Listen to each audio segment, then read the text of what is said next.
Intellectual Civilization and Diagnostics with Jerusalem-based theologian Professor Avraham. Joseph was about to pull off one of the greatest political campaigns that would last for thousands of years later. He was about to set up his father and his grandfather and his great-grandfather as the titans, the mythological titans of Canaan. And he was going to transfer, using the might of Egypt, its authority to give this land to Jacob and to his brothers and to his children, Ephraim and Manasseh, for an everlasting inheritance.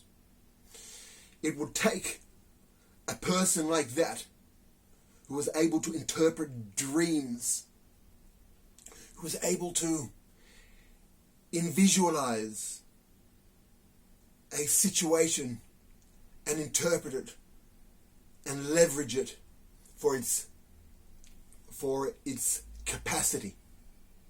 He, as a young lad, was thrown into a well, a cave, but what could very have easily been in that area where he was thrown in, between Shechem, Nablus and Jenin. Underground Canaanite fortresses and storage areas. And there he visualized what was once a great nation which had been defeated and had collapsed over hundreds, perhaps 600 or 700 years earlier. And he had then seen the might of Egypt, and he had facilitated the consolidation and the great wealth of Egypt.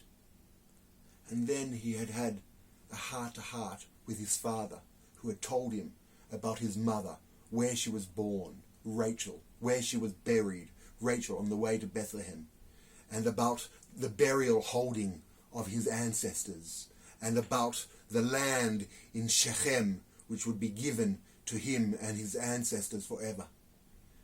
And Joseph seemed to visualize and translate that into a mythology, like he had done for the Egyptian king.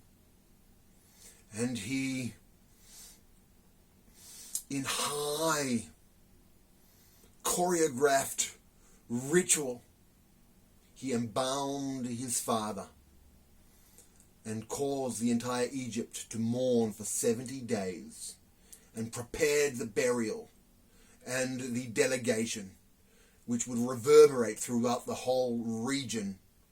And he took the King's Road across the Sinai up to the other side of the Jordan, and there just below, it appears, below the Dead Sea, and looking towards Hebron, where his ancestors were buried and where he would bury Jacob, he created a ritual. He mourned, and he entered the land of Israel, ordering his brothers to carry the body, the box of Jacob, into the land of Israel. This entire mythology, wherein Jacob's memory, Jacob's personality would be remembered, not only in ritual, but then comes a underlying suggestion